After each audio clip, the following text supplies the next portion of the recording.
Matapang na naglabas ng statement si Chloe San Jose kasunod ng paglalabas ng screenshot ng kampo ni Angelica Yulo na mga sinabi umano ni Chloe laban kay Angelica. Ayon kay Chloe, hindi umano siya magpapaapekto sa mga negatibong opinyon mula sa ibang tao.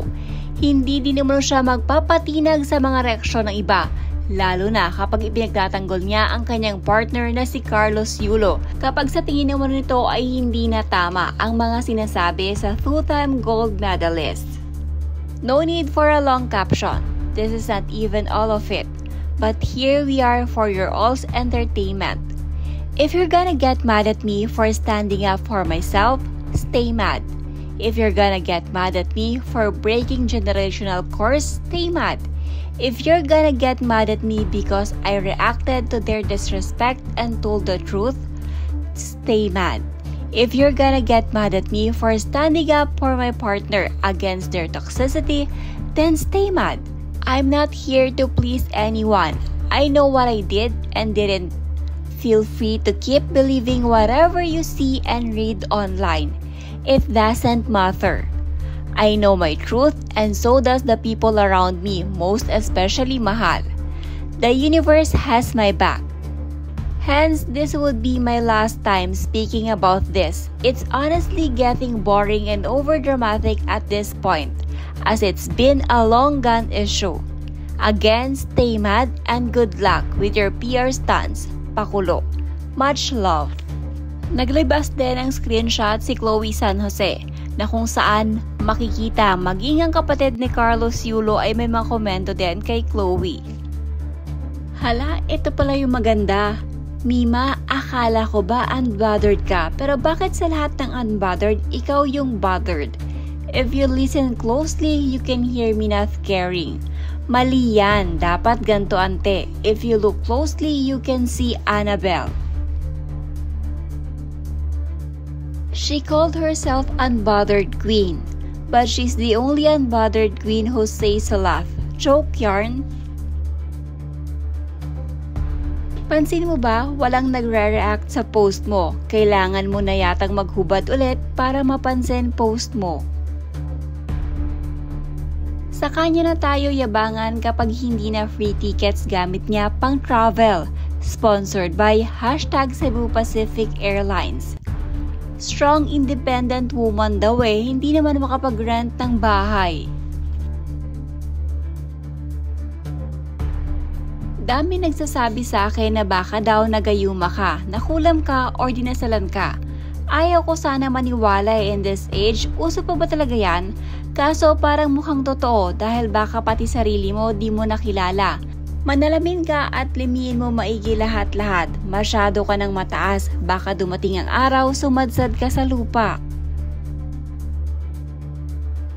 That's the matter people sided with. No wonder she doesn't like Chloe, takot pala malamangan, consumed by jealousy. I much prefer Chloe's company over her own mother, period. I have a good mom so kung siya nanay ko, X na din talaga sa akin. Her behavior creates a toxic environment for Kaloy for sure and everyone around her. Her kids deserve a better mom. Even yung mga minors na anak kasali sa online bardagulan and the mother is okay with that kind of behavior, Diyos ko, Carlos, please prioritize your peace. Yan lang masasabi ko, you don't deserve this kind of treatment from your family. If they cannot respect the woman you choose to love, then they also do not respect you. You should speak. Did you drag your own name in this issue? No, what's wrong with being who you are? I feel bad for Kaloy. I couldn't imagine the trauma he's been healing until now kahit di niya naman ginusto. Living with the narcissistic people is traumatizing and will leave you mental state at stake. But I hope you end things here na and live your life happily with Kaloy. You don't deserve the hate din naman. Hindi naman namin alam kung paano mo hinahandle yung decision ni Kaloy towards his family. So who are we to judge? I hope and pray na all of you will heal in time. Only people who have experienced this kind of horrible treatment from their loved ones will understand the reason why they wouldn't want to go back ever. Ignore those people who invalidate your sufferings and experiences. Let them stay miserable if that makes them feel any better. Stay positive and stay loving. You and Carlos. Mula nanay ng nanay hanggang anak, baka may apo pang hahabol sa issue na to. Diyos ko, magandang example talaga si Angge sa mga anak niya. Bukas sabog ang notif ko nito.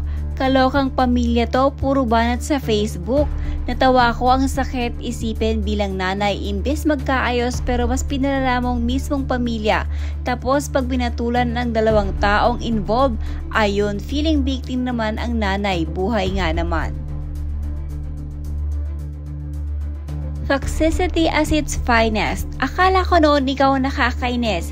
Hindrance ka sa unity ng family Yulo. Yun pala, from the very start sila mismo ang walang unity and peace.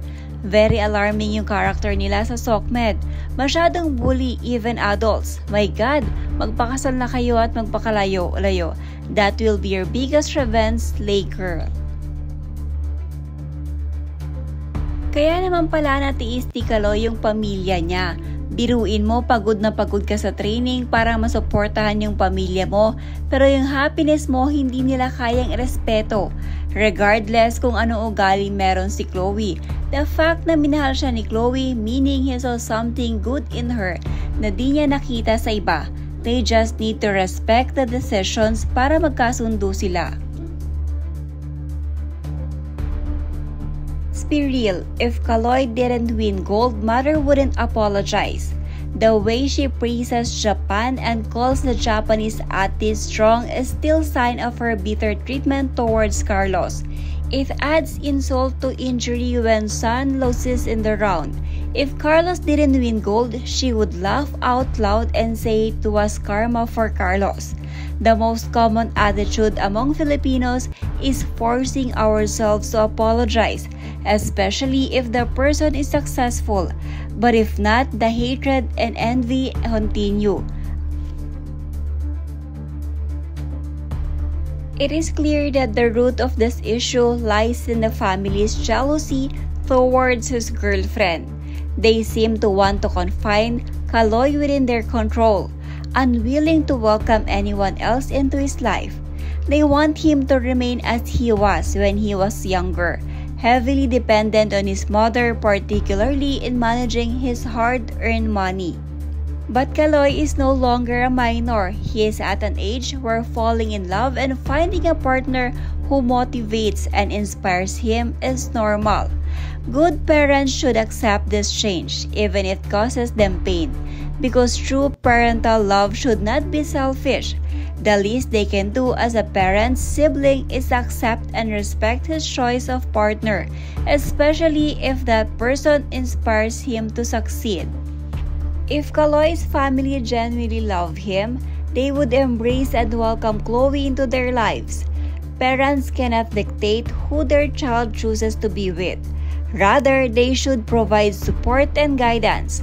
Their harsh words towards Chloe are deeply upsetting.